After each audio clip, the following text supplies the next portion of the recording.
Good afternoon. You got it. It's late in the day, right, guys? You got to help me as much as I'm going to help you, okay? Let's work together. All right. Good afternoon. My name is Mark Krischer. I'm here with my colleague, Brandon Johnson.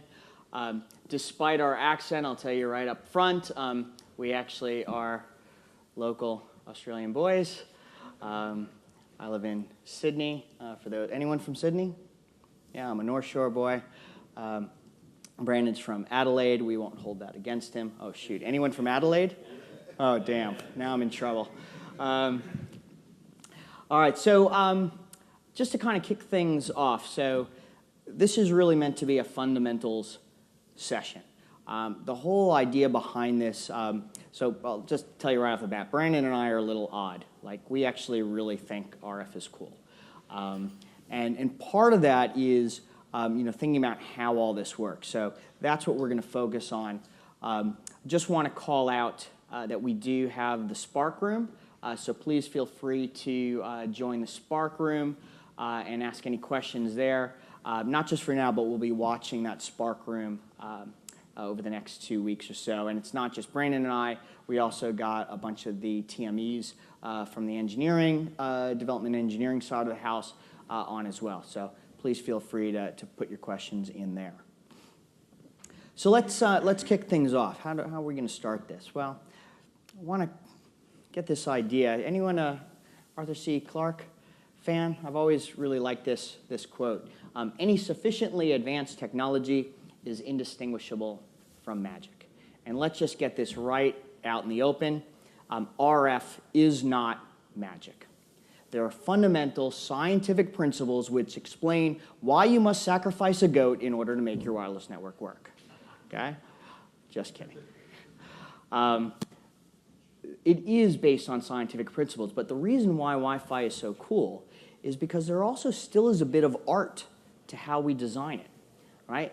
And that's what this session is meant to be all about, is understanding what is happening at that RF layer to apply that art as much as to the science in how we design and deploy our wireless networks.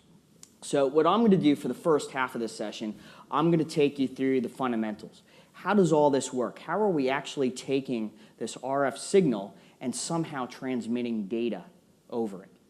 And then the idea is that Brandon will come up for the second half, and building on that foundation that we created, understanding how this underlying technology works, well, how does that apply in the context of a Cisco wireless network, right? What are the tools and capabilities that from a Cisco side we have done to build on top of the fundamentals of how wireless LAN works? And so I want to start with kind of an image, and I want kind of to get this image in your head, because we're going to use a lot of images to help visualize how RF propagates. In fact, let's do a little exercise. It's been kind of a long day. Everyone take a deep breath. Oh, that feels really good. I should have done that earlier. Now I want you to think about this. You have just inhaled the physical layer of a wireless network. When was the last time anyone thought about an Ethernet cable? No one thinks about an Ethernet cable. It just works, right? Well, yeah, if I've got shielded cable, oh, how hard is that to send data over, right? We're going to be sending the data in open air, and we need to think about how those signals are going to propagate. So just like tossing a rock in the middle of a stone and how the ripples propagate out, that's how we're going to think about the propagation of RF in the environment. So what is RF? What are we even talking about? This is electromagnetic radiation, right? Radio waves. This is how you get TV, radio, and Wi-Fi, right? Microwaves, same thing. Electromagnetic radiation just operating at different frequencies. Great for making popcorn and interfering with your wireless network. We got light, everything from infrared all the way down to ultraviolet. You know, when you think about visible light, each one of those individual colors is made up of a different frequency, operating at a different wavelength. And that is a great way to think about the different properties that electromagnetic radiation has at different frequencies. Light does not penetrate through the walls.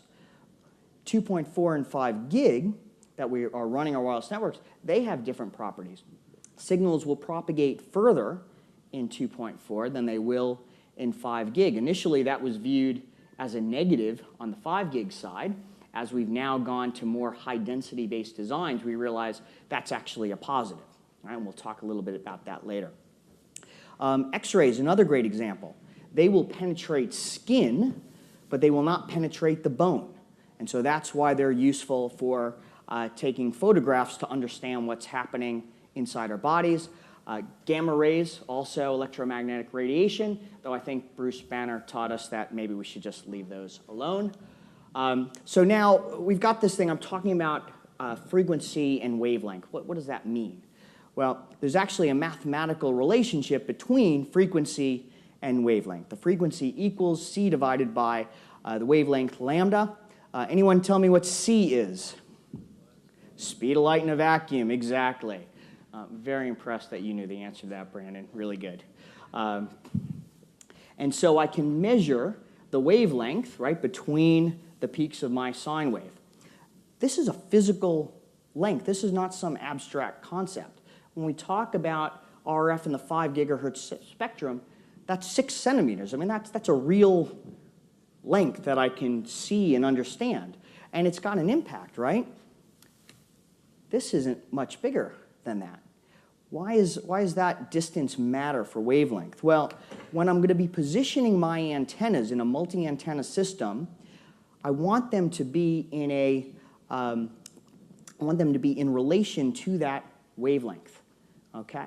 So if anyone is an old-timer like me, not that I'm saying I'm old, and remembers the old 1200 series access points, we had the external antennas, the old rubber ducky antennas, and people used to complain how the antennas were kind of off-center. On one side, they were closer together than on the other side. The reason for that was this difference in the wavelength. All right? I need to have the antenna space in a multiple of the wavelength. What else do we have? Well, the amplitude of the signal. I like to think about this just in terms of volume. How loud is that signal? And then I can also look at how that signal shifts in terms of phase or in terms of time. Okay, so these are kind of 3 characteristics that I use to understand my RF signals. So how are we going to use this? What does that mean for us? Well, we're going to look at the idea of signal strength, and we're going to talk about gain and amplification, right? How I can increase the strength of the signal. On the flip side, we're going to look at things that will impact my signal strength. So we'll talk about losses and attenuation. And part of that then comes from the idea of wave propagation, right? How is this signal propagating across space? And from that perspective, I've got, again, this idea of attenuation. So anyone of you who've done, anyone done some external Wi-Fi work where you got external antennas connected to the access point? Yep. So you've got a cable, and there's actually loss of the signal across that cable. It's what we call attenuation, and that's why when you look at getting different lengths of the antenna cable, we talk about low loss and ultra low loss cables, trying to minimize the loss of that signal from my transmitter to the antenna. There's also loss, just what we call free space path loss, right? So think about those ripples in the pond. As they spread, the amplitude decreases.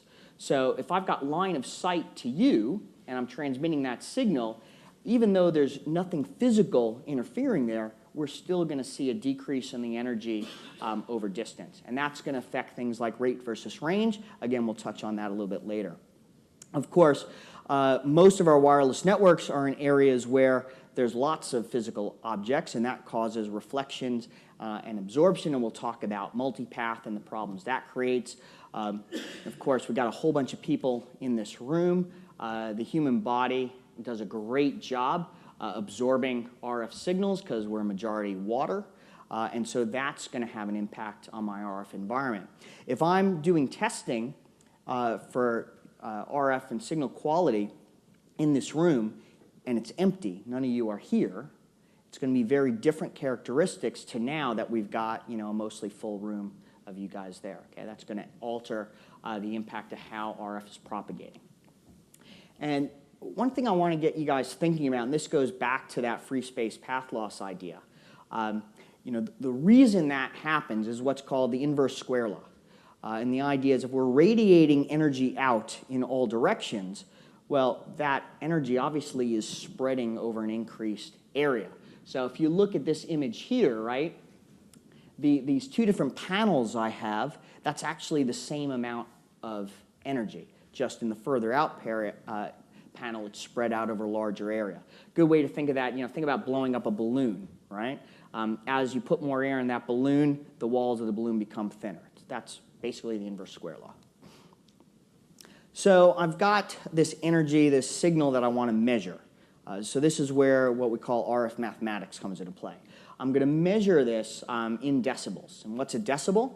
It's basically just a logarithmic ratio. And I'm going to do a ratio of different values. I could do voltages, power, gains, losses. The advantage of doing it with the logs is I can add my gains.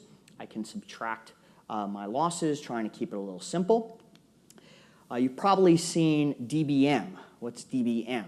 dBm, again, it's just a ratio. It's decibels, but it's a ratio of power measurement, the power measurement relative to 1 milliwatt. When you're looking at antennas, you'll see that measured in dBi. And here what we're looking at is the forward gain of that antenna relative to what we call an isotropic antenna. Anyone know what an isotropic antenna is? Sorry? Perfect antenna. Oh, yeah, you just won a t-shirt. Outstanding. There you go. All right. An isotropic antenna is a theoretically perfect antenna. Why theoretically? Well, I need to have some cable that's bringing the energy in to the antenna. And the result of that is it's going to create an imperfection in the coverage model for my antenna. So that's why we're doing it relative to this theoretically perfect antenna. Now, the real big thing that we deal with in wireless is interference. And we talk about this idea of signal-to-noise ratio. And the idea here is that any RF signal that I do not care about, that is interference. Now, think about the implication of that. Another access point that's got a perfectly legitimate wireless LAN that I can hear, but I don't care because I don't want to talk to that access point, that is interference. All right? We measure this, we call it signal-to-noise ratio. And so signal-to-noise ratio, by definition, it is a ratio, which means we measure it in decibels, exactly. So what it's a ratio of is we're looking at transmit power on one side and receive sensitivity on the other side, right? Those are the two elements that are going to contribute to my signal strength. And if you remember nothing else for the entire rest of the session, make it really simple. I even put it in green and red for you. This is the most fundamental point about deploying a wireless network. I have two levers. You can increase the signal. You can decrease the noise. That is it. There is nothing else that I can do. All the things that we're now going to talk about, all the things that Brandon's going to talk about that we do from the Cisco context, they're all focused on doing one of those two things. If I can't increase the signal and I can't decrease the noise, there's nothing I can do to make it better. Okay? We talk about a lot of different capabilities. We look at all different algorithms that I'm going to use to make adjustments. But remember what I said at the start, right? RF is not magic. I don't care what marketing literature you read from what vendors, and I'm including Cisco in that. That's all you can do. We are all subject to the exact same laws of physics. Okay? So let's talk first about antennas, because antennas are pretty fundamental to how I'm going to deploy my wireless network. The most common antenna that we deploy is the omnidirectional antenna.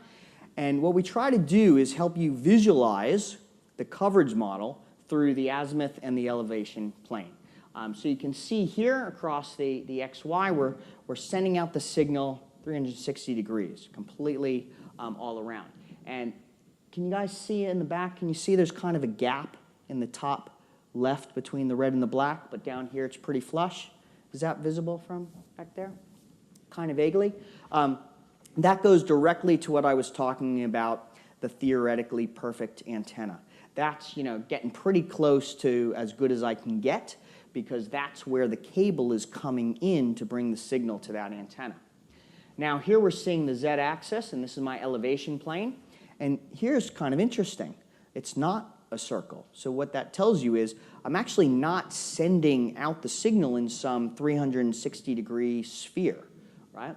We're actually sending pulses of energy predominantly focused orthogonal perpendicular to that antenna. And then there's these spikes coming out on the side. The reason this is important and being able to visualize this is because this is your coverage panel, all right? And so where those inflection points, those nulls, right, that's going to have an impact on my coverage model. Now again, trying to think of how we visualize this. And I like to use light as an analogy. So an omnidirectional antenna is kind of like this idea of the light bulb, which is just casting energy out. Here it's a pretty dim room. It's also pretty dingy. But you can see that's kind of this omnidirectional, sending it out, but the transmit power is quite low. That's why it's dim. The other thing here, it's not that perfect circle, right? There's the power cord coming in from the top, so there's no light going directly up in this example of using the light bulb, okay? So what about a patch antenna? A patch antenna is basically I want to direct the energy in a single direction. By focusing the energy, focusing the beam, the idea is now I can get to a greater distance. That free space path loss talked about how the energy is expanding in all directions. By focusing the energy, I can get it a little further out and maintain that signal strength. Again, take a look at what it's doing here, right? We're now seeing the pattern. And here's the interesting piece. Look at that bulb coming out of the back. So if I had this mounted on the ceiling, most of the energy is pointed down, but there's also leakage going up. So oftentimes I have people say, hey, we mounted the access point, on the ceiling, but it's weird, I can connect to it from the floor above. And so just depending on what you have in between that floor, as long as you don't have some big metal air conditioning duct, yes, there's going to be leakage of that signal in that way. Exactly. Because that's a really good point. This is not just about transmit. This is about receive as well. Great point, Brandon. Again, visualizing that from a light perspective. So, that focused headlight on the truck, pointing the energy. And that's why it's more intense in that single direction, because I'm focusing the beam, focusing the energy. Remember, light is electromagnetic radiation. What about an internal antenna? So what happens when I'm doing that? Well, here what you can see right off the bat, you can see the circles are not as perfect. And so part of what you're seeing here is the trade-off of doing an internal antenna. There's a whole lot of electronics in the access point, and so I've got to do a lot of shielding so that I'm not getting the interference there. And at the same time, I'm trying to get a good signal coverage going out. That actually is pretty good. That's not bad at all, particularly given what we're trying to do in that space and with the shielding we need to put in effect. Now again, look here, right? In the last patch antenna, we saw the bulb going out the back. Here it's the opposite. Here there's actually a null in that spot. And so directly above that access point, I'm not going to be able to hear anything, okay? We also look at doing high gain. So by high gain, typically used in outdoors, I really need to get far distance, and so I'm really going to focus that beam and punch that energy in a single direction. Now, as you saw in some of the other things, everything that I do in RF antenna design is a trade-off. So if I'm going to try and really, really focus the beam, the impact of that is it's going to create these nulls. All right, now I want to focus it, so what I'm going to do is I'm going to do some further work on my antenna to try and fill in those nulls. But again, I've got a trade-off. Because I focused and filled in those first few nulls, I actually created even deeper, more jagged nulls further back. The impact of that is, yes, I punch out the energy and get the distance, but close to, I've created these null areas, and that's going to be areas of low signal. And so again, understanding the coverage pattern and what you can expect helps you set and manage the expectations from a design perspective. Plenty of scenarios that we do stuff like that and they say, hey, how come I can't get this is a high gain antenna and yet I get no connectivity, I'm really close to the tower, I should be getting great signal. Well, no, because you're standing in the null. Okay, make sense? The last thing, again, on this trade-off idea is what's the difference between when I have a antenna designed specifically for 2.4 or 5 gig and when I try to design it as dual band, so both 2.4 and 5 gig. So here again is my really well-designed, as close as I can get to theoretically perfect antenna, and here's my combined 2.4 and 5 gig. Again, the trade-offs of trying to create an antenna that can cover a larger spectral band, that's going to have an implication on the quality of what I can deliver there. Okay? So with everything, there's always going to be a trade-off. So that's on the antenna side. So now let's take a look at, all right, so I've got my antenna. Now I have my transmitters and receivers, and I'm going to start sending out these signals. And here what we're going to look at is a concept called multiple input, multiple output. And the first thing we need to think about is this idea of multipath propagation. All right, so again, this idea of I'm sending out my signal and in line of sight, direct, I get this great clear signal, but it's an omnidirectional antenna. And chances are actually that I'm not going to have direct. I'm probably going to have something in the way, even if it's just say a partition between me and the access point with my laptop. But also then, these signals are going to be bouncing all over the place. And so I'm not just hearing that line of sight signal, whether or not it's line of sight or going through some partition, but there's also going to be elements of that signal bouncing all over the place. And so here I am on the receive side trying to make sense of all that. So this is where we talk about constructive and destructive interference. So I've got 3 antennas, 3 receivers. And so I'm hearing different elements of this signal. And I'm hearing, think of it, I'm hearing it in 3 different ways. So I've got my 3 ones that I'm hearing like this. And what I'm going to try and do is see how that comes together. Well, these ones, the top 2, are out of phase. So when I add that together, that's destructive interference. And so I'm actually getting a decrease in the energy. Even though both of those have a really high amplitude, because they counteract each other, I get that decrease in amplitude here. Whereas when I add these 2 below, because they're in phase, even though this is a weaker signal, they're in phase, so when I add them together, I get better quality signal. So in the olden days, before 11N, basically, anyone deploy an 11G or an 11A network? Come on, admit it. I'm not the only one. All right. In the olden days, we did something called antenna diversity. And so the idea is I've got my 2 antennas, I'm listening to the signal, and I quite simply make a decision. Which one do I get the better signal quality? And that's the one that I'm going to use. The challenge that this created was when things are moving back and forth, right? And so I'm focusing on this antenna, but now I'm actually getting a better signal, so I've got to swap over to this antenna, and the challenge that's creating is, I'm basically creating timeouts in my system as I'm swapping back and missing parts of the signal, and that causes retries and all other things. So that's antenna diversity. That's what we used to do. Now, think again about multipath, right? I've got signals bouncing all over the place. When we were doing antenna diversity, which was basically this SISO, single input, single output, I was basically looking at multipath as a problem, as a negative thing. But I've got signals bouncing off walls. I mean, they're going around corners. If I could actually take advantage of that, maybe that's an asset. Maybe I'm actually getting better coverage by taking advantage to how the signals are bouncing all over the place. And that is where MIMO, multiple input, multiple output, came into play. And so the first technique that we use on the receive side is called diversity combining. So I've got my same 3 components of the signal that I had before. But what I'm going to do differently is recognize the middle signal is out of phase.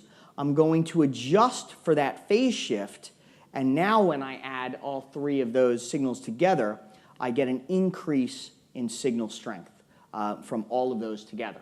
So that was what we introduced with 802.11n, allowed us to do MRC, maximal ratio combining, and as you can see here, right, taking all the different components of the signal, adding them together, adjusting for phase, gives me the better quality signal. So that's on the receive side. We were also looking at how we could take advantage of MIMO from a transmit perspective. And this was what we call explicit transmit beamforming. And the idea here, I've got multiple transmitters, and again, think of those ripples in the pond, but instead of throwing one rock, I'm throwing two. And so now I've got two groups of ripples. Where I get that intersection of the ripples, that's an increase in energy, which means you're going to get a better quality signal. So sort of I could get you just to move a little bit over there where I've got the signals intersecting. Well, I can't make a wireless network work like that. So what instead I want to do is steer the beam to align that intersection point where you happen to be, where your client device happens to be. Now, the way that this works is you as the client is sending me information telling me how to do that beam steering. That's why it's called explicit transmit beamforming. Now, again, we first introduced this in the 11N standard. The problem was we kind of said, hey, there's a couple different ways that you can do this, and from good engineering practices, if you give engineers a couple different ways that they can do something, they will build you multiple different solutions, none of which talk to each other. So we didn't really see explicit transmit beamforming used much in 802.11n. However, we got our story straight in AC, and now there's kind of a standard way that we do it, and we see much more adoption of that in AC clients. Now, that said, from a Cisco perspective, and I'll give you a sneak peek in terms of some of the things we're looking to do differently before Brandon does the broader piece. What we looked at is, well, what if I can do implicit transmit beamforming? The idea here is, rather than you needing to send the information and we can't agree on how you're going to do that, I can actually take information encoded in the OFDM modulation. We'll talk about that later, how you actually are sending the signal to me. That gives me enough information to do the transmit beam steering enough so that now I can get that same benefit. The beauty of this is it doesn't matter whether you support it. The beauty of this is any OFDM client, which means 802.11g, 802.11a, 802.11n, as well as 11AC, will be able to support this. By doing the transmit beamforming, I get that increase in energy, so you have a better quality signal. The third and final piece that we do here with MIMO is what we call spatial multiplexing. So there was transmit and receive in terms of signal strength. Now I'm going to look at transmit in terms of how can I actually send more data at the, in the available airtime that I have. So in a SISO sort of way that I'm doing it, or a single spatial stream, I'm sending one bit of the message at a time. The, quick, brown, fox. Spatial multiplexing, quite simply, I've got multiple transmitters. Let me send multiple parts of the data at the same time. The, quick, brown, fox. Easy to see, we're just doubling the amount or tripling the amount if I do 3 spatial streams. Okay? So that was how MIMO just created this massive jump between what we were doing in 11G and 11A with 54 megabits, and then all of a sudden jumped up to 300 megabits with 802.11n. Now, I know it's the middle of the afternoon, and this might get a little scary, but I assure you this is really the fun part. This is how I say, I've got this signal. How do I actually put data into that signal? That's what digital modulation is all about. There's a couple different things we'll look at here.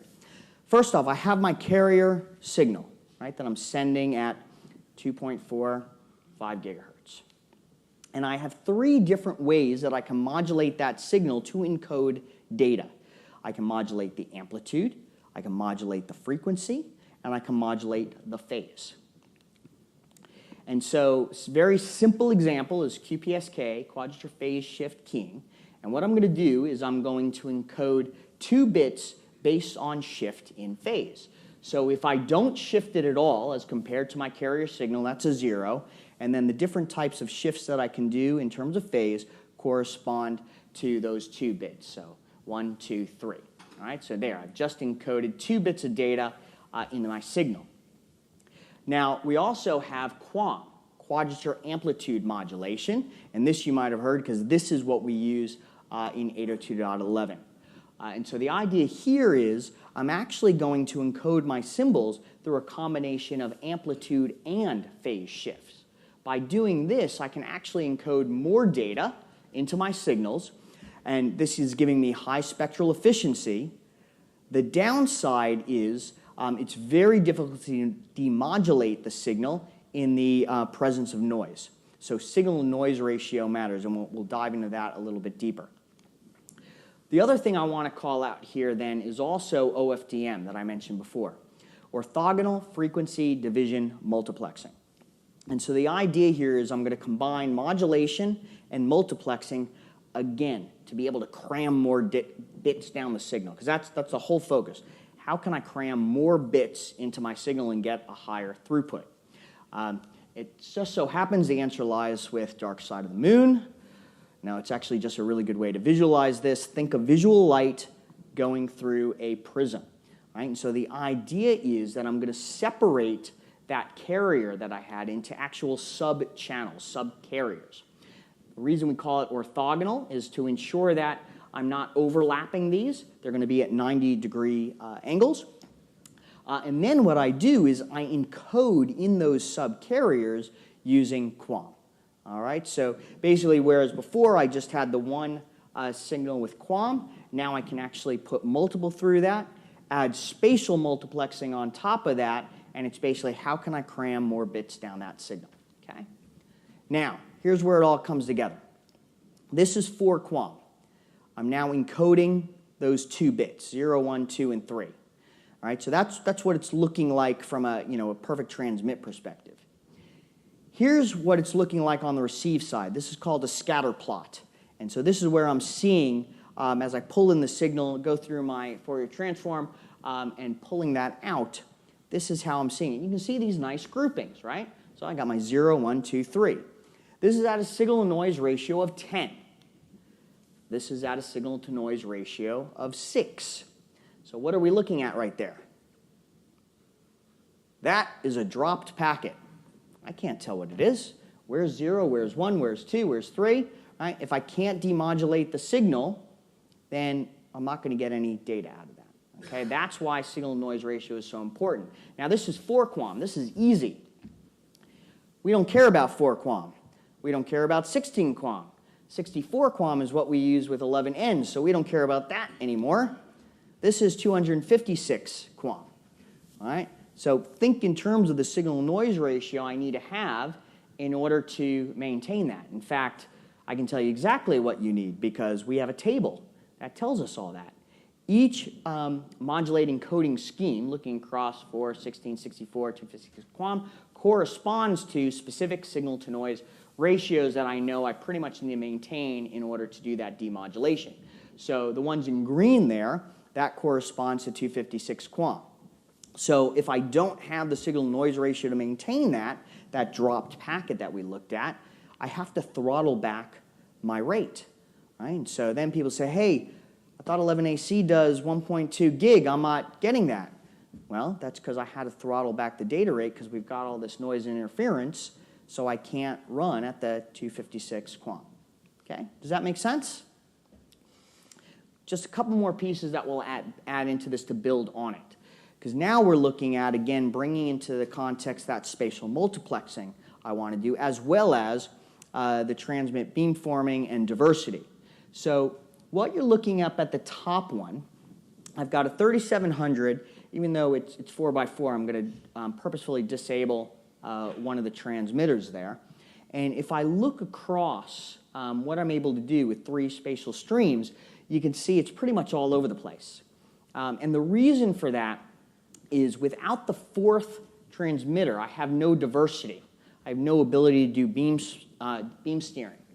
When I put in that 4th antenna, now I get really clean quality signal across. I can maintain that high data rate.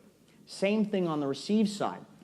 All right, so if I'm doing 3x3, most of my packets that are getting through are actually 2-spatial stream. When I try to do the 3-spatial stream, I end up having to throttle back. It's not working. Whereas when I switch to adding that 4th radio, still just focusing on 3x3, I'm now able to get many more, almost half of the packets go through with the 3-spatial streams. So what is the implication? What does this mean? Well, I get a lot of customers say, hey, your 11A CAP, it's a 4x4 system, and yet you don't support 4-spatial streams. Well, this is why.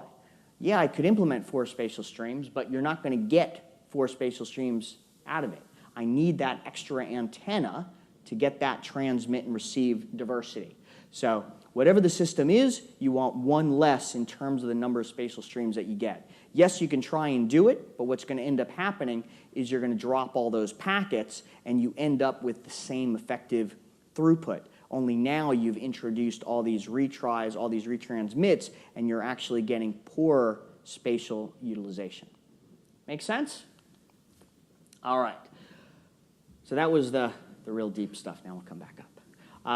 So what are some of the other things that we do? Channel bonding is a real easy concept. From a Wi-Fi perspective, we're looking at 20 megahertz channels with 802.11n. We looked at how I could bond those channels or aggregate those channels to create a 40 megahertz channel. I actually get a little bit more than a doubling because I have some additional guardrails on the side of my channels to help prevent the interference.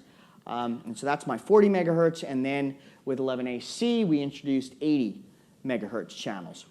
So obviously creating larger paths means I can get a larger amount of throughput going through the system. Now, to think about the implications here, we have to understand a little bit about what spectrum I have available. So in 2.4 gig, what channels do we use? 1, 6, and 11. Oh, I put it right up there for you guys to see. That was easy.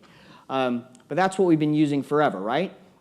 And people would say, well, how come I can only use 1, 6, and 11? I've got, these 13 channels. We had one creative competitor partner in Adelaide, not to pick on Brandon again.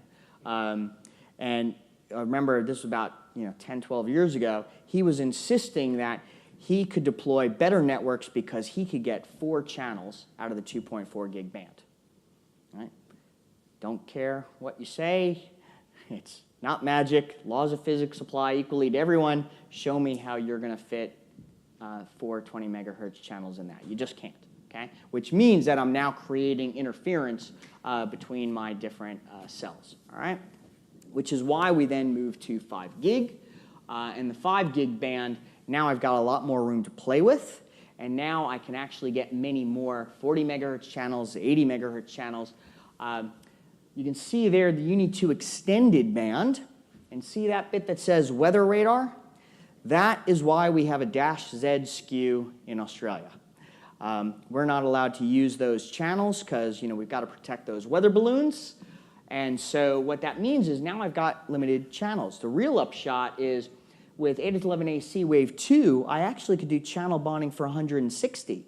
Granted, I'd only be able to get 2, but now I can't get that at all. I can only get one 160 megahertz channel because I can't use the Uni2 extended there. Now, I don't have to do it all or nothing, right? So I could use 160 megahertz channel for some scenario and then do 20, 40, 80 in the others. But understanding that space matters in what my channels are available and understanding interference. So if I have an 80 megahertz channel, but I've got interference on one of those 20 megahertz channels, well, now anytime I try to use that 80 meg channel, I'm probably going to get dropped packets. I'm probably going to have to drop down my data rate. And so even though I get the doubling effect for an 80 meg channel, I probably will have lower throughput than if I used a 40 meg channel that was clean, and now I can run at that higher modulation scheme. So here just roughly, it'll be in the presentation. I've gotten a lot of questions on when you'll get the presentation. Apparently, the presentations will populate in the Cisco Live app the day after the session. Not sure why we're not giving them to you before, but you will get them, and so that's there. And I'm putting it there, but realistically, you're probably not going to do it statically. And Brandon's going to talk a little bit later about how we can optimize and the deployment and understand what's happening in the spectrum and set it up in the right way. So sometimes you do have to go static, and there's your guidelines, but in general, you'll do it dynamically and let the system figure out what's the optimal way to do it. Drilling down into now kind of the standards that we have defined at the physical layer to build on all the stuff that we've just talked about. So I'll start with 11N just because that's when we introduced MIMO. So that was the first one that supported both 2.4 and 5 gig. You might recall 802.11a was 5 gig only, 802.11g was 2.4 gig only. Also when we introduced channel bonding, and while it wasn't mandated in the standard, we typically didn't recommend you do channel bonding in anything but 5 gig, and we just showed why. Modulation scheme bumped us up to 64 QAM, and while the standard supported up to 4 spatial streams, we typically only saw up to 3 spatial streams actually deployed. And we talked about that as to why I need that extra antenna for the transmit diversity. So then I got my different data rates, 300 being what we started with when it was 2 spatial stream, and we bumped up to 3 spatial streams. We got an extra 150 megabits out of it, taking us to 450 megabits. Now, talking about spatial streams, right, that's a two-way conversation. And so I only get that 450 megabit, even back in the 11N days, if I had a device capable of 3 spatial streams. Not my access point, I mean my client, right? This does not support 3 spatial streams. So again, back in those early days of 11N, and we say, hey, we're doing all this cool stuff with MIMO and spatial multiplexing, people would go, hey, how come I'm not getting 300 or 450 megabits to all my smartphone devices? That was actually before the iPhone. And the answer was I only had 1 spatial stream, so I'm actually only getting 150 or 72 if I couldn't even do the channel bonding, okay? So that's why kind of the details of the devices that we're using actually matters in how we're putting this together. Then we took that up to 11AC. What that gave us was channel bonding for 80 megahertz and 160, but we showed we're very limited for 160. Interestingly, it took us back to 5 gig only. The rationale there was, well, we're taking advantage of channel bonding. If I've only got 3 channels, that's not really doing anything good for me. So interestingly, when you buy an 802.11ac access point that has a 5 gig and a 2.4 gig radio, that 2.4 gig radio really is only operating as an 11N radio, right? Okay. 256 QAM bumped it up in terms of the throughput that I could get. And again, while the standard supports up to 8 spatial streams, we don't see that today. The Cisco access points support 3 spatial streams with the 4x4 for the reasons we talked about earlier. Basically, this is taking us up to 1.3 gig in the raw data throughput, not looking at things like the MAC overhead and things like that. Now, this is kind of the last piece I want to get you to think about just in terms of how I'm going to squeeze as much bandwidth through the system as I can. I've got these 3 axes that I can play with. So one is the spatial streams that we talked about, and so I've got the limitations. I need to have N+1 transmitters in order to take advantage, but 2, this device has to take advantage as well, and there's a limit to how many radios I can cram into this. 1, because of space, the antenna separation, and 2, because battery life is always an issue with these devices. So that's what's going to influence what I can do on this axis. On the channel bandwidth axis, that's where I've actually got the sort of the most room in terms of the devices, because all the devices will typically support all the different channel bonding options, but I'm limited in terms of what spectrum I have at my disposal and also what interference there might be with that spectrum. And then the last one is what I can do in terms of my modulation scheme. And again, that ties back to my signal-to-noise ratio as well. I've got to throttle back my data rate in the presence of too much noise and not having a good enough quality signal. Increase the signal, decrease the noise. Now, the last thing that we did in the AC space was introduce Wave 2. And this actually brought capabilities that were originally defined in the standard. We just didn't bring them into market right off the bat. First thing was support for that 160 megahertz channels, but the really cool part of it was what we call multi-user MIMO. So remember I was saying spatial multiplexing, I only get the benefits if I can support it on my client. So I've got an AP, it can do 3 spatial streams, but this device only supports 1. So that was effectively wasted airtime. My spatial efficiency was decreased whenever I was talking to the mobile devices. So what multi-user MIMO allowed me to do is say, hey, there's a device that's got 2 spatial streams. There's a device with 1 spatial stream. I can actually talk to both simultaneously, at least in the downlink from the AP to the client. And now I'm boosting my spatial efficiency, and I'm getting more throughput overall in the system. Okay, so multi-user MIMO was pretty cool. Think back to what we were talking about with transmit beamforming, because not only now do I have to focus energy at one client, I need to, with another transmitter, focus energy to a different client, and can I try to influence those nulls so I'm reducing the energy to the ones that I don't want to talk about. So all that work that we did for implicit transmit beamforming, developing client link, goes to allowing us to create a robust solution to implement multi-user MIMO. And Brandon will talk about that a bit more later. Last thing I want to talk about, and I'm going to preface this by saying it's too early to talk about 802.11ax. But I'm going to talk about 802.11ax in the context of what we're doing from an RF perspective, and the different capabilities that we're doing, subtle things we're doing differently to build on the AC standard. So why am I saying it's too early? Well, I'm not expecting to see anything until the second half of this year, but we always see some early products come out for the early adopters. Put it in perspective, the Wi-Fi Alliance is not going to certify, they're not going to have their certification test bed for AX until sort of the tail end of next year. And the standard is not completing until around, we're looking at the moment, December 2019. All expectations, like a good engineering effort, it will slip probably into 2020. So we'll see how that goes. And so really it's 2020 that I expect to see sort of mature adoption of AX. But all that said, what are we doing with AX?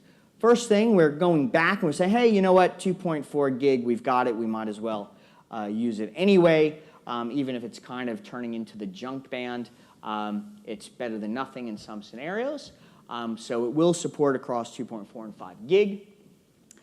Going from 256 QAM to 1024 QAM, corresponding jump in the signal-to-noise ratio, I need to make that work. And then the really cool thing, MIMO, again, we're supporting 8x8, but because now I have multi-user MIMO, and I can do it uplink and downlink, I'm actually going to get some really cool efficiencies here, right? So I can have an 8x8 system, and I can talk to basically 8 single-stream clients. Now, again, we need to think about what the implications of transmit diversity will be. Will I really want to do 8 streams in an 8x8 system? I don't know. We're still too early. That'll be something to see. But that's kind of the goal that we're aiming towards. But again, it's all about improving that spatial efficiency. And because now the client can participate in that as well, well, that really changes the game. And we're talking about switched wireless, really. I mean, granted, it's an 8-port switch, but you got to start somewhere, right? So that's pretty cool stuff. A couple other things, just some changes to what we're doing in Gardenville. And from a battery life perspective, because really we're in this world of the mobile devices, we're making some improvements at the PHY layer at how we can allow devices to effectively sleep longer. So target wake time, the AP can basically tell the client, hey, here's when I need you to wake up. That is, power on your receive radio and listen for traffic.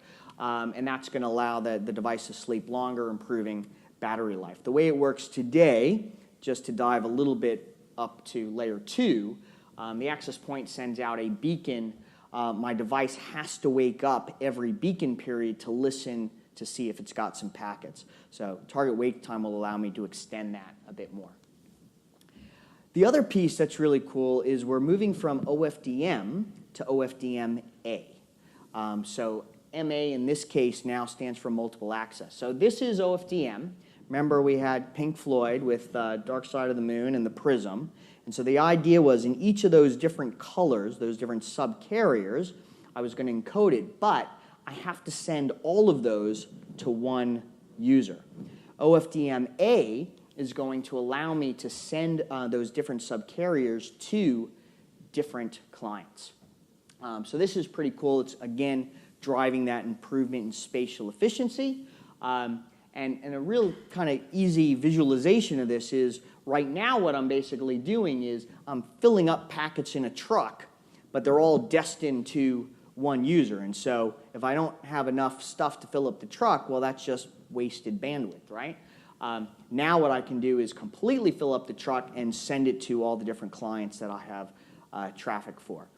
So really cool stuff coming down the pipe. Again, for early adopters, probably looking towards the end of this year, but realistically, I'm not expecting to see this from a mainstream perspective until 2020, which not so coincidentally aligns with what's happening in the 5G space.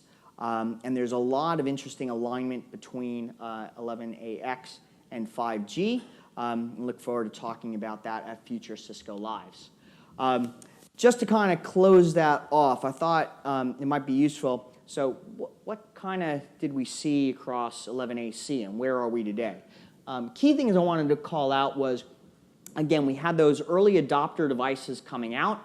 It was about a year later before we actually had Wi-Fi Alliance certification for that. And so there's always that risk of, hey, I've got hardware, is it going to be, are we going to be able to meet the standard by a software fix, or are there some hardware limitations? So that's always the risk for the early adopter. Ratification of the actual standard probably come hopefully within 4 to 6 months following the Wi-Fi Alliance, putting their stuff together. And then, who knows, maybe we'll have another Wi-Fi Alliance certification, just like we did with AC, where we did the Wave 2. So typically what the Wi-Fi Alliance likes to do is, hey, we're going to do a pre-standard certification so we can get products out there into the market. And then after we ratify the standard, we'll come out with a second wave of that certification that's locking down what we got with the standard. So as you can see, I reckon we still got another 2 years of life out of 8 to 11AC, and so we'll see on AX in 2020.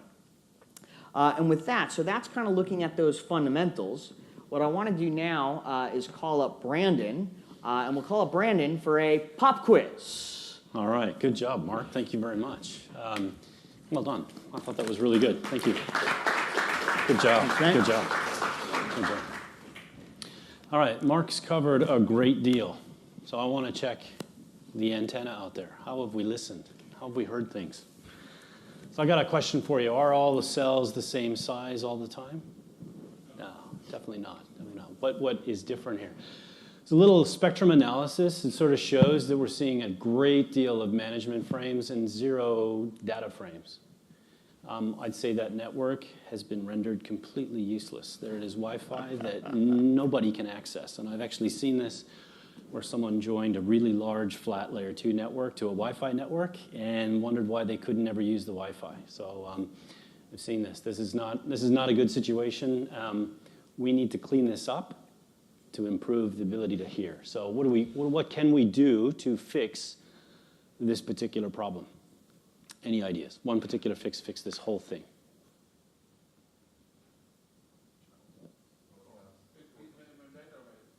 Remove the minimum data rate. Mark, we need to find that guy. Sure.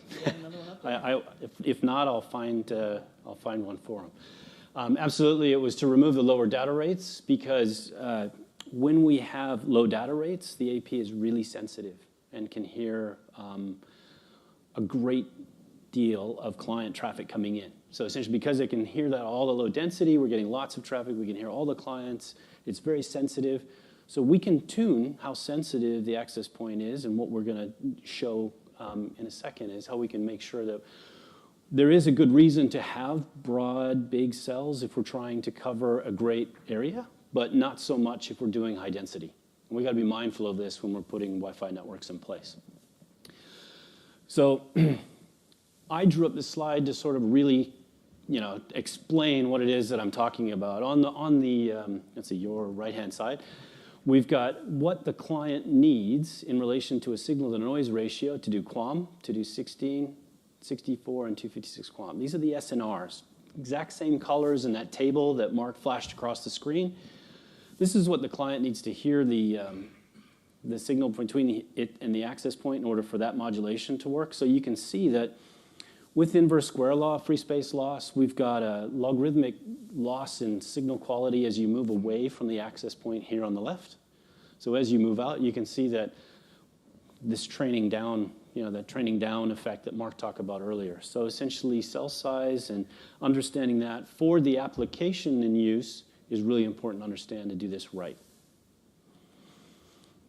So I hope that really explains the cell size and how we can manage some of those noises, because the problem with some of these antennas is they're very sensitive, and they'll pick up, if we've got low data rates enabled, it'll have very, very sensitive hearing, and you end up with a lot of noise that you don't need. So like Mark touched on, from the RF perspective, Cisco's doing a great deal to try to get more out of the access point. What do we do on top of all of these challenges to sort of help provide a better Wi-Fi coverage than what is possible? So I'd like to start, how many devices does everybody have in here today? Who has just one device? Oh, you guys are cheating. You're minimalists. Everybody else has got multiple. I know I've been guilty of carrying almost 5 at one time, so yeah, it can be a problem. So do we expect our Wi-Fi to be extremely reliable? I want it all the time. We saw Maslow's law of thing in the keynote, which I thought was quite good. Everybody expects their Wi-Fi all the time. So high density is the new norm. The biggest problem that we've got is that it is still very much a shared half-duplex medium. We still need to be very, very cognizant of how we can get the most efficiency, which is some of the encodings that Mark talked about before, and also how we design our Wi-Fi networks to ensure that we're getting the best outcome. And we have to design it in such a way that it's going to be useful not only today, because these things go in, and it isn't for a number of years before they get refreshed. So we've got to design for the future today.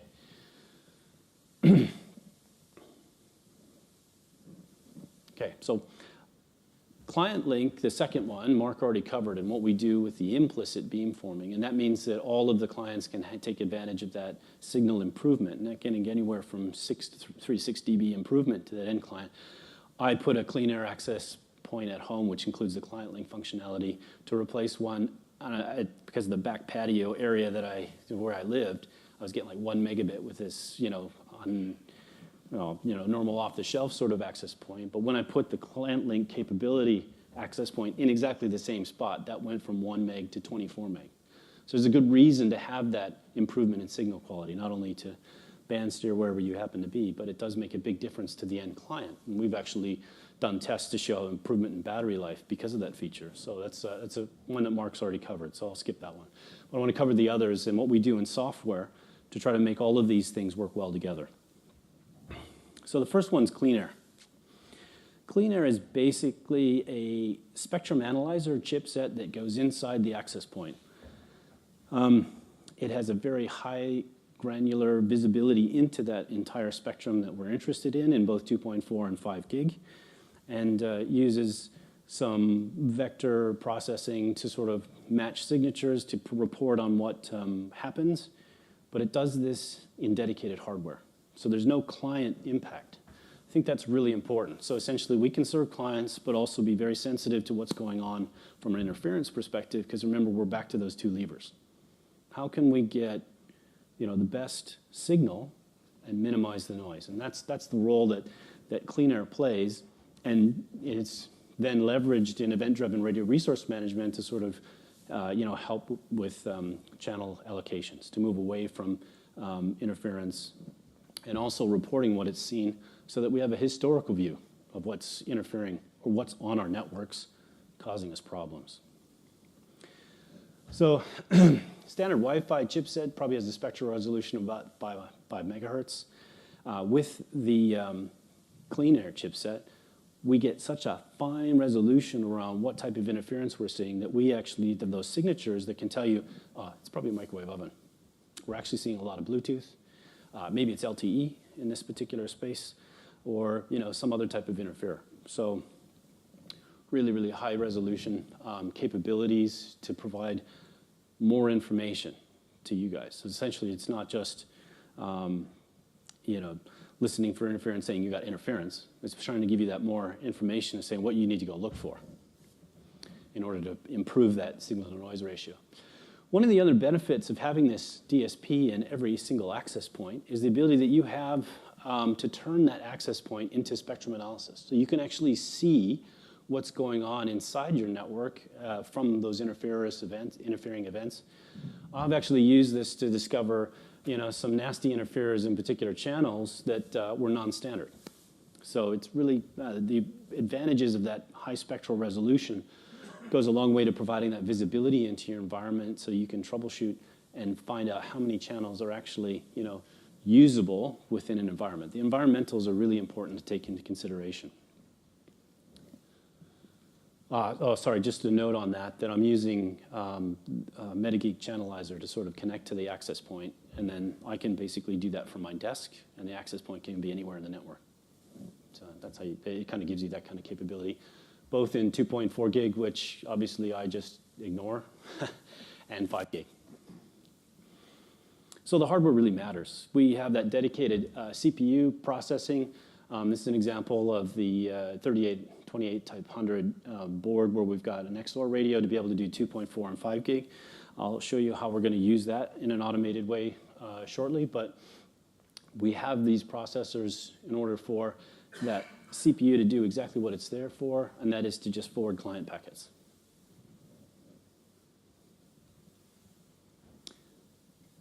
So the hardware matters in RF in order to be able to address and mitigate against some of those problems. So I want to go into the software side of it now and talk about neighbor discovery protocol, transmit power control, dynamic channel assignment, and how they all play together. Has anyone heard of neighbor discovery protocol in the Wi-Fi? Yeah, one. Okay, it's a good thing I'm covering it. What is NDP? It is basically a packet that goes out across the wire, and it's how our access points know that they have neighbors. So at each access point, when it goes off channel for scanning, we'll listen for other NDP messages. That's how they hear each other. They'll get an idea of who's nearby. All of this information goes back to the central controller. We get an idea or a picture of how it's actually adjusted over the air. And it feeds into things like DCA, transmit power control, coverage hole detection, all of the standards, including event-driven clean air. If NDP is broken, all of those other things that sit on top of that, NDP is kind of that foundation, everything that sits on top of that will also not work as expected or be broken. So I like to think of the movie, The Hunt for Red October, one ping only. I'm terrible Russian accent, but I'll work on that. But essentially that is, sent out at the highest power level and the lowest possible data rate, regardless of what you've configured on your controller, in order to get that visibility of what's happening and how your access points see each other. This is really trying to get that visibility or that central view of how all your access points work together in order to, do a better job of the channel assignments, because it feeds a whole bunch of information like channel, power, the receive sensitivity, the RF group leader, who that is, what type of antennas are in use, and all of that information gets fed back to that central controller in order to really help adjust power levels and all these other software features. So with dynamic channel, the dynamic channel assignment, all of these radios are being set on a particular channel and making sure that the nearby radio that it can hear is not on the same channel, so that we've got good channel separation, that cell works well, that cell works well, and they don't interfere with one another. That's the whole point. Generally, the defaults are best. We can do a lot of tweaking within what is available, so that if you've got neighbors who aren't playing very nicely, sort of broadcasting a whole bunch of stuff, like maybe a security camera on a garage next door, you can tune which channel you're going to start with, and basically, pick your channel sets. There are various algorithms that are in use, version 1 and 2, within the transmit power control. Originally, they weren't necessarily channel aware. Obviously, that could be potentially a problem. So in adding that channel awareness ensures that when we do allocate channels to the neighboring access points, when it comes to the same channel, we're not increasing the power for that in order to cause co-channel interference between those two cells. So that's really cool as of 8.4. So another feature included with this, using this visibility is around dynamic bandwidth selection, and that helps to provide the widest channel width available within the spectrum that you've got available. Also ensure that we have the lowest channel utilization, so channel utilization and the number of clients per AP, and try to provide the best channel width, allocation, and channel separation throughout the entire network, avoiding rogue APs and clean air interferers and stuff like that, which means that you don't have to go around selecting, it's going to be 20 meg everywhere, because that way we've got really good channel utilization, because each one's different. You might be able to get away with 40 if you've got enough spectrum and not any interferers to move up to that wider channels to provide the client, better client experience. DFS is a huge problem because, apologies that I don't have the Z domain actually listed up here, but essentially it's just 3 less, those 3 channels that were in the weather radar when we showed the spectrum up before. It's just 3 less than that. So in the Z spectrum, it's 22 20 megahertz channels, and 13 of them are in DFS space.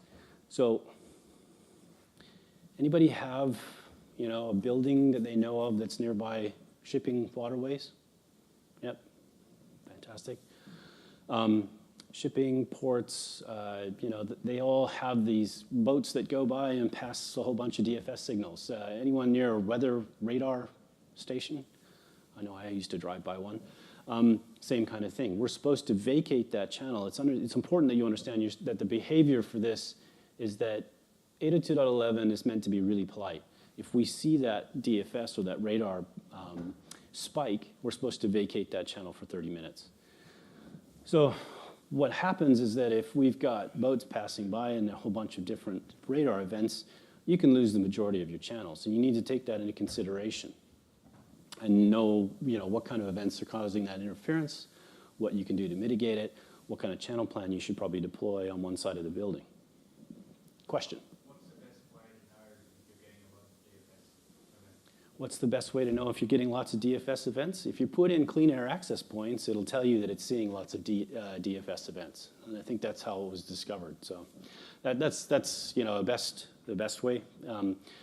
Provide that capability. The other thing is if you are looking from a spectrum doing a site survey, looking for them.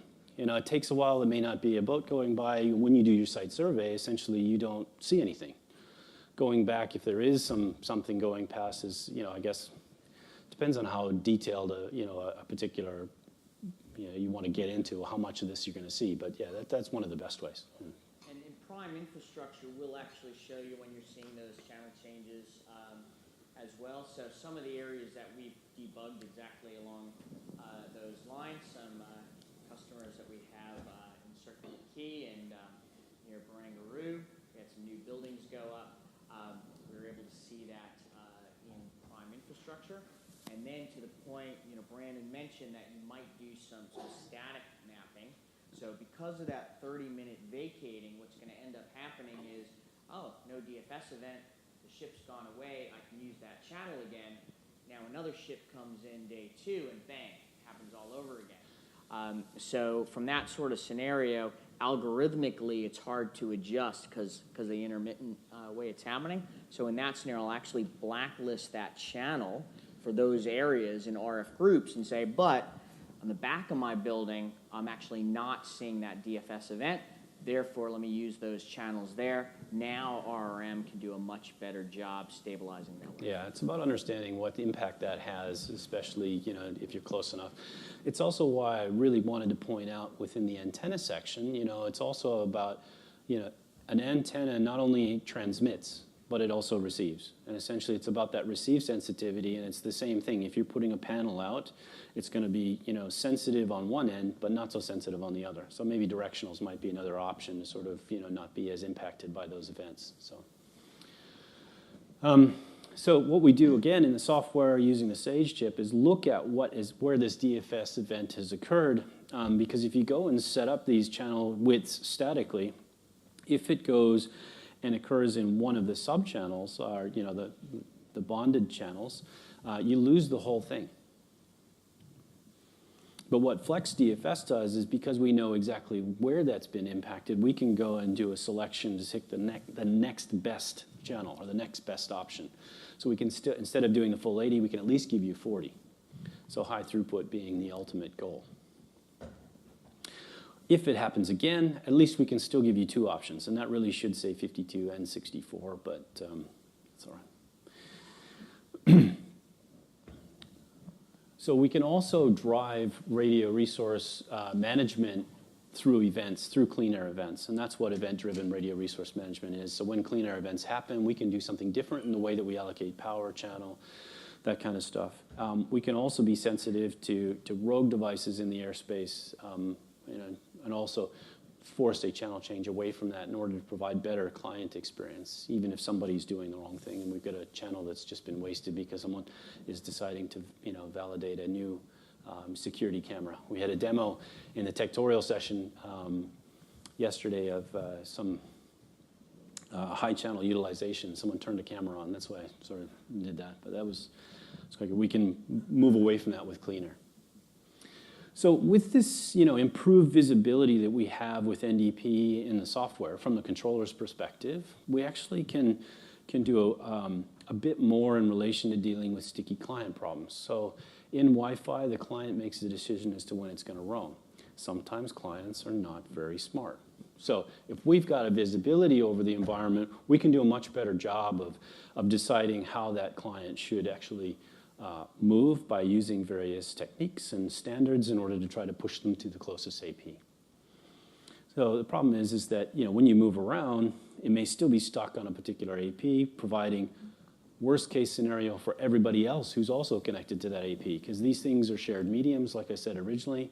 That means you're only as good as the weakest link. So what we do with optimized roaming is that we use these standards. If we know we've got a better neighbor that they should be talking to, that hears it at a better SNR, signal to noise ratio, then force them. Keep them off or give them a move, disassociate. There's lots of methods to do that. And then essentially when we're connected to the nearest AP, we've got the best signal to noise ratio. We should have the best MCS. We should also have the best throughputs. So not only do we have the beamforming capability to improve signal, but we also have that ability for, like Mark talked about in the downstream multi-user MIMO, ability to do that noise-canceling headphone effect. Has anyone ever tried the Bose noise-canceling headphones? They're awesome, especially in an airplane. I think Mark will not travel without them. Nope. So the ability to sort of make silence happen is just as important. Because if we're talking about a channel being utilized that is busy hearing too much, it won't, nobody can sort of get on. Being able to direct those nulls, especially in a multi-user scenario, is just as important. So we use exactly the same impact or effect for these noise canceling. And we do that not only for multi-user, but also for our neighbor APs. So if we've got two buildings right next to each other and we've got a power situation where the ORM has allocated various channels, we can, through the NDP visibility we have at the controller, look at turning that power down, looking at directing nulls in a particular direction. So it doesn't necessarily affect the coverage cell in this direction, but it does affect the co-channel interference between the access points that can hear each other. Very cool. Yeah, and it's also used in the multi-user MIMO. Kind of create those nulls in a particular direction. So one of the things that we have with the new 28 and 3800 access points is an XOR radio. XOR means that it operates on either 2.4 or 5 gig, and that means that it can do various modes of operation, either doing 5 gig 2.4 as most of the access points have done in the past, but it also can do dual 5 gig, so a 2-in-1, sort of 2-for-1 kind of deal. But it also can be turned into a security monitor or a wireless sensor. Wireless sensor meaning that I'm actually going to act as a client and proactively, do some tests across the wireless and see how it works. So those are the 4 modes that we can use with FRA. But it's not something that you have to do manually. Because we have this visibility of all of these access points talking to each other and leveraging that foundation of NDP again, we can automatically, and of course other technologies like clean air, if we've got an interferer in a particular channel, we can move away from it. That still applies in both radios. But also, if we've got a particular scenario where it would make sense to have dual 5 gig because the client or the channel utilization goes too high and there's still plenty of 2.4 gig coverage, because 2.4, as we know, transfers or transmits about 1.5 times further than 5 gig. Anyone hear the hoons running down the street with the bass, and you hear the bass way before they get here?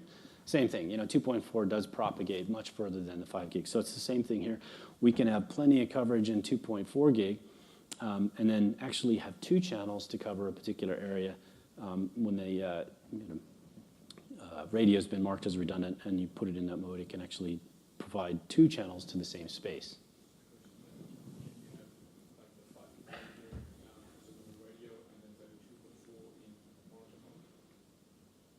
Can the radio be put into 2.4 and the 5 gig radio be put into monitor?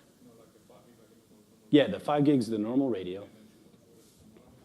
Yeah, so in those access points, there's always a 5 gig radio, and then you have the option as to whether it's client serving in either 2.4 or 5 gig, but you can also turn it into a security module. But you still have a 5 gig radio serving clients. Yes. Yep. Yes. Definitely. With the internal versions of these access points, what we can do is actually serve 2 cells at the same time. And this is really cool when we talk about spectral, space efficiency. We have a macro cell and a micro cell. Micro cell is kind of a more of a directional antenna that points straight down. So if you're close enough or within, a good, close enough to the access point where you're in that micro cell coverage, that cell will provide that channel to you, and a macro cell provides the broader capability. And then, like I said, you're only as good as your weakest link in an RF network, so essentially you can eliminate that slow client in the back slowing you down if you're trying to do some PowerPoint uploads to Cisco Live. Some of these are huge. We do this, again, with NDP and understanding, how close the neighbors are and knowing how much overlap 2.4 is the 2.4 gig spectrum is, and being able to mark that automatically. We can mark that radio as redundant, and then you can have an option to configure this to automatically do some other role. So either 5 gig serving, security module where it's constantly scanning for, other uses. So that gets marked as redundant. We can use it for 5 gig. And this is just that typical radiation pattern from the antennas showing that the microcell is a little bit more focused, whereas the macro is certainly not to scale, but the macro is definitely trying to cover that broader area. It does require 100 megs separation, between the two different channels, but RRM knows this and handles it automatically, so it's not something you have to worry about. How does this actually work? This is a great example of where you've got one access point feeding a bunch of clients. Cell utilization is currently 60%. What's that mean? It means I have a 40% chance that I might get on the wire. I don't like those odds. RF doesn't work too well at 60% utilization as far as letting anyone else play nicely. So what can we do to fix this? The only thing you've been able to do in the past is throw another AP in the ceiling. With FRA and the dual XOR radio, what you can do is move that mode to the second 5 gig radio, then kicks in, and it provides a micro cell and a macro cell, and has the ability to serve half of those clients in one channel and the other half in the other channel, effectively providing 20% utilization or an 80% chance that you'll get on the network. Yeah, question? So this 127K V, then you run from the micro cells to the macro cells to the next AP? How do we migrate between cells? That is an awesome question. Let's go. Yeah, exactly. I think we'll have to find another one. Mark, you got to be on the hunt for 2 shirts now. I got to go get some T-shirts. Yeah, okay. But you've preempted my slides perfectly, because that's exactly what I was going to talk about.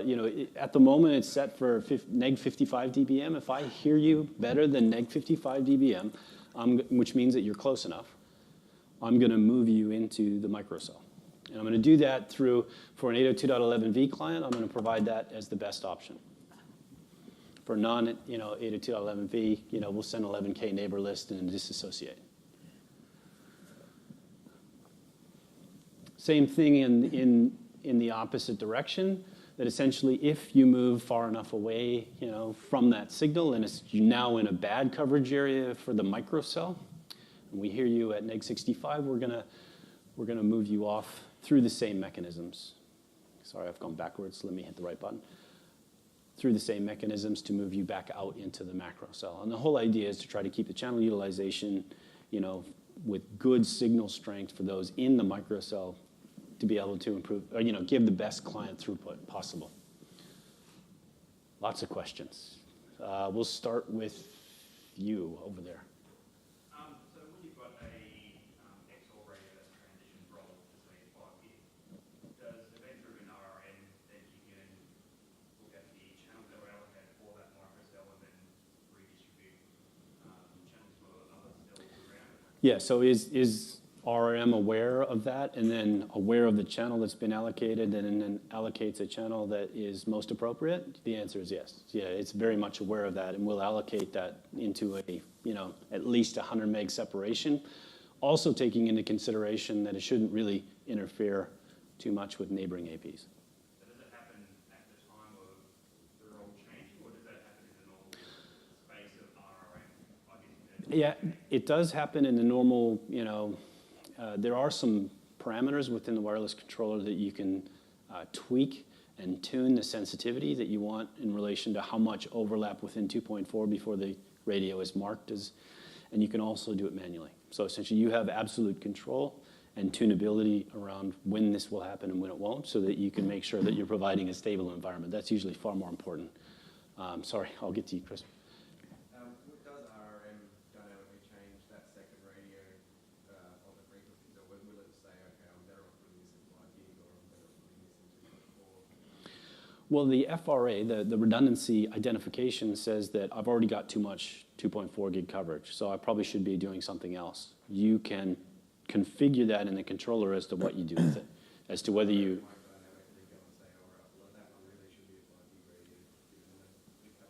Well, you can set it up so that it does that. So you can set it up so that RRM does go and configure that radio. It should be 5 gig. This is a channel we're going to give it.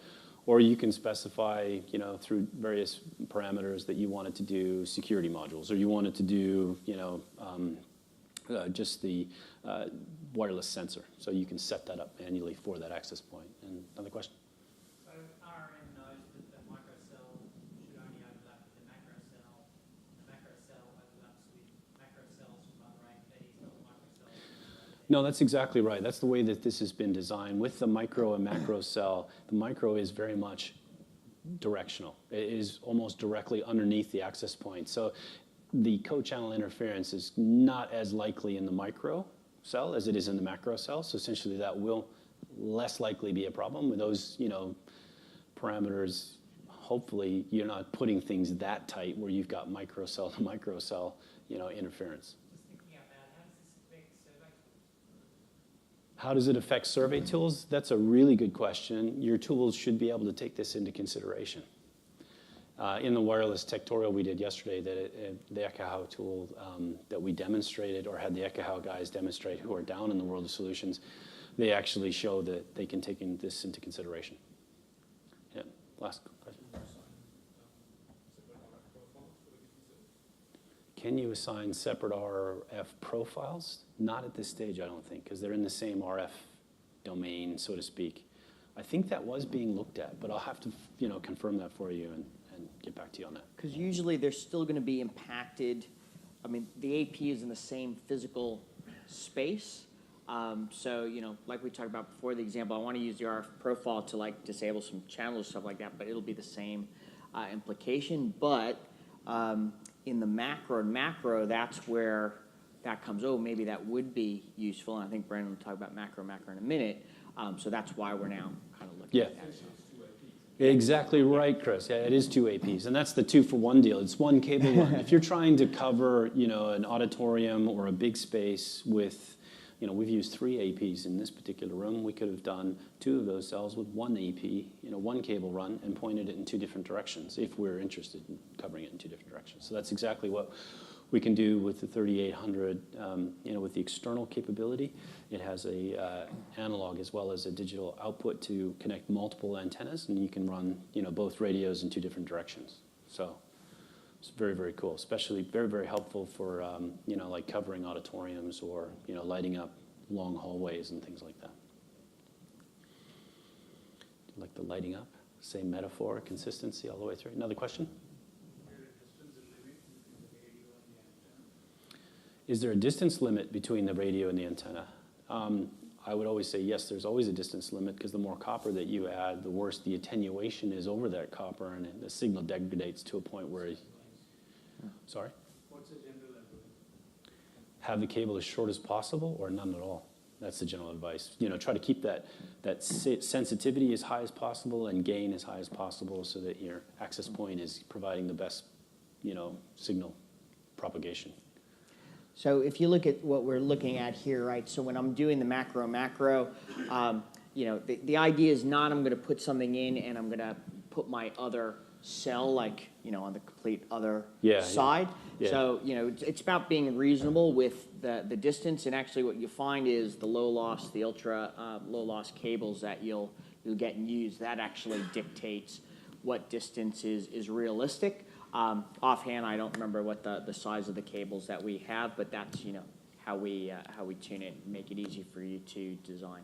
What is the mention of how far the antennas go? How far the antennas can go away from? You talk about electromagnetic wave propagation. Yes, yeah. The 2 things are answered: how far and how fast. You answered how fast. In that, and this, how far and how fast, how far away exactly. Now, we kind of provide that information. That's kind of a good question. We kind of provide that in that table, but it's not a distance. It's a dB away. So when you move away, obviously the dB level goes down, as you move away from that access point. In the table, it's actually kind of opposite in that table, because, at the end was the high gain capabilities versus, the low dB signal to noise ratio. So we kind of give distance versus range in that table, but it'll be dependent on your environment, because not all the environments are the same. And it also depends on my client, right? What receive gain antenna Yeah, that's right. It's also a 2-way street. do I have on that side, right? So from that distance perspective, you really got to design around what you are trying to do, because of what we keep talking about, the rate versus range. Our outdoor access points, we're doing point-to-point bridging.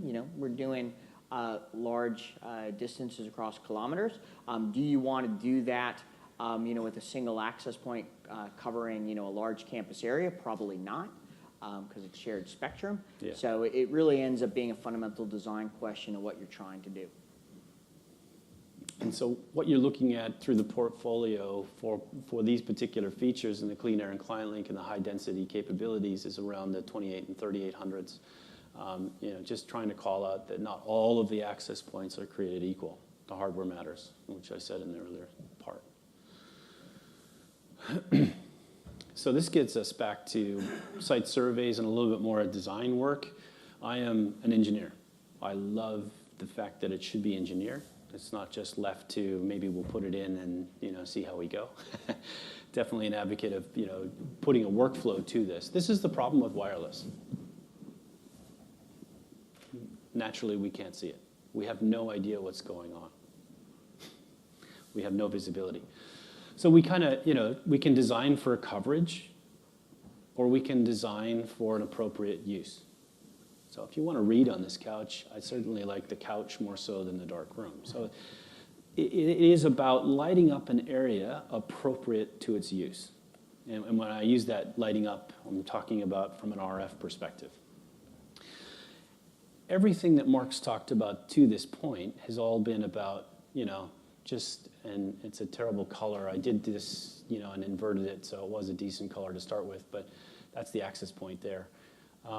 We've only talked about the RF between the client and the access point and a little bit about the software and the controller. When we're designing and doing our site surveys for RF network deployment, we have to consider the application. Is it just going to be a coverage model? Are we talking about voice over IP? Are we going to do location and real-time location services? That makes a big difference, depending on how we're going to, what we're expecting these users to be able to reach from a services perspective. We have to take that into consideration. All models are wrong. Some of them happen to be useful. Planning tools are useful, but garbage in, garbage out. If you don't put all the appropriate planning and information up front, the model's going to be completely wrong. The more information you can put into a model around attenuation for walls, what type of walls they are, how much attenuation, what type of access point, what features, getting back to the question on site survey tools and what impact that has, these models will get better and more accurate to what we actually want to achieve. Once you do that, you must verify. You can't just say that, oh yeah, that's the model, that's what we're going to deploy, and never verify it. So there's always a bit of a step to this. We have to actually go and measure. The important thing here is that all the environment's not the same. And in fact, it doesn't stop here either. Because once you've gone and deployed your wireless network, what happens? Network's available, now they'll go and install some other system. Wheel in the X-rays that also use 2.4 gig or something like that, and then blow a couple of channels away and completely ruin your design. So it doesn't stop there. So again, like I said, we've got to consider the applications, whether it's data, voice, video, what kind of location accuracy we're trying to achieve in order to be able to provide the best possible APEAK placement consideration initially.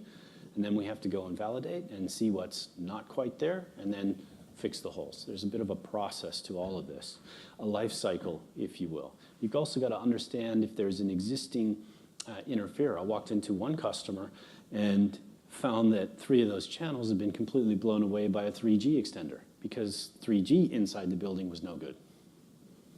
It's got nothing to do with Wi-Fi, but essentially, without a site survey, they had no idea.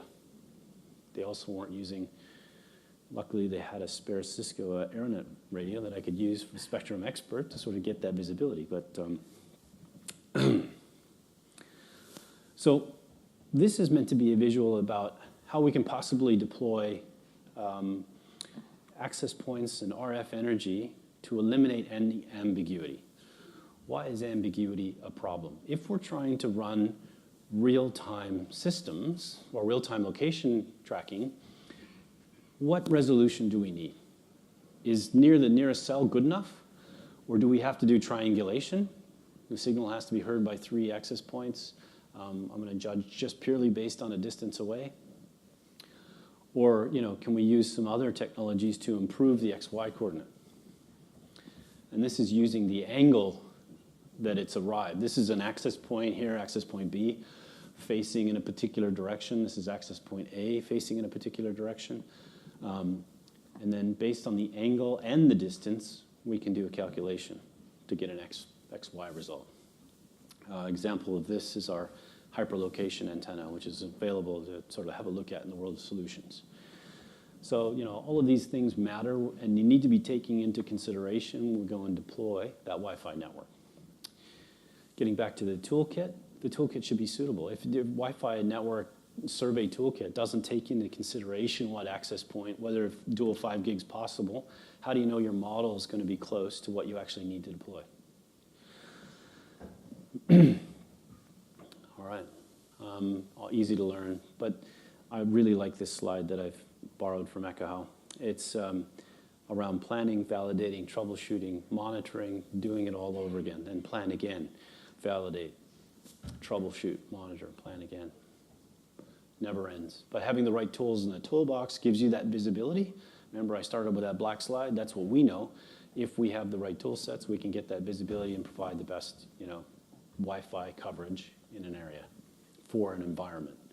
And environmentals are always the thing that you guys, that's why you're there, That's what you guys have to deal with. It's only so much, as you can tell from the radio, that we can do as far as increase the signal or decrease the noise. The site survey is the key. And that's where, the tools and your expertise comes in order to be able to, that's where the art of it comes in, to use Mark's expression. In troubleshooting, you can use things like clean air. And just like war drivers, you can use directional antennas. You've got your toolkit needs to be able to use a directional antenna, because if you're just using the Wi-Fi access points, they might be omnidirectional. You have no idea where this interference is coming from, unless it's heard by multiple access points that can triangulate where that interference is coming from. We've had to use directionals to troubleshoot wireless networks so that we can hone in on where that problem is and go eliminate that. Send the boys around, go fix the problem by taking it out. So yeah, you really do have to manage your airspace.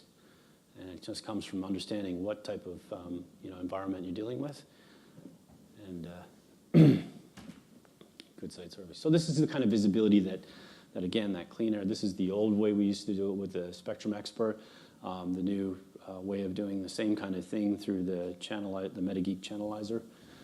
But again, it's about visibility, so that you get an idea of what's going on and what you have to put up with. RF matters. I think with appropriate processes, with the appropriate hardware, we can give an excellent experience. Who's found the Cisco Live Wi-Fi be reasonably good this weekend, or this week? Pretty good? Pretty good? So I think that, if we put all the effort into doing it right, we can give very good client experiences. And that's the whole point.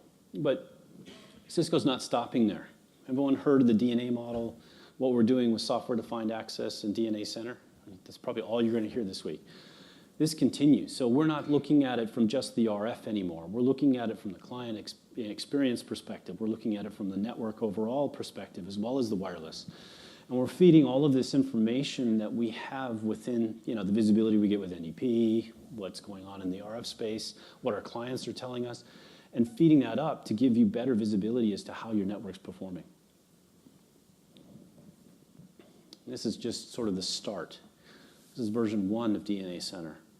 This is agile development. Features are coming very quickly. It's already improved considerably. Cisco's also partnered, with Apple. We did offer it to everybody else as well, but to look at what kind of insights the device itself can give us. What's the client view that device can give us? Things around the iPhone, which version it is, how it's seen, the channel, and the received signal sensitivity, et cetera. All of that is then fed back in and gives us more insight as to how the network's performing. So, and in the DNA Center and in the controller, you can kind of see how your client sees it. Better perspective as to whether you're providing the right expected service for those, client apps. And the apps are getting hungrier and hungrier. I know Facebook, every second post is like a video. So, they're getting quite data hungry. And so we can give reasons and we give feedback as to how it's seeing and why it got disassociated and that kind of stuff. So that partnership's really feeding more information and more useful information, as to how your network's performing.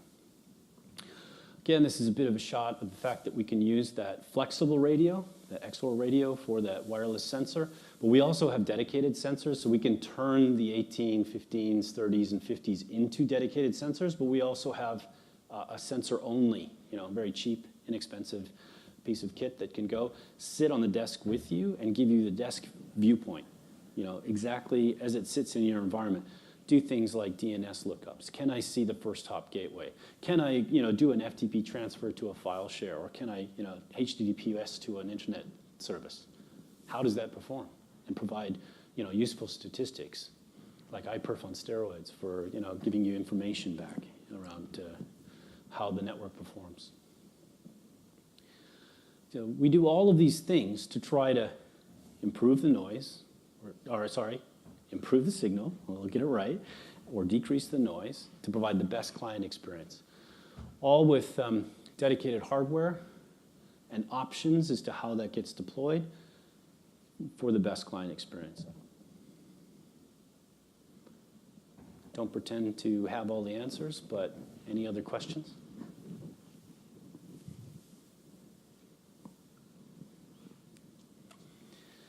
With that, I would like to thank you very much for your time, and hopefully that you found that session quite useful and informative. If there's anything, feel free to come reach out to Mark or myself, or definitely go down and check out Ekahau, what they're doing with their tool sets and how they can provide better visibility, complete your evaluations, and have a good Cisco Live. Thank you all very much.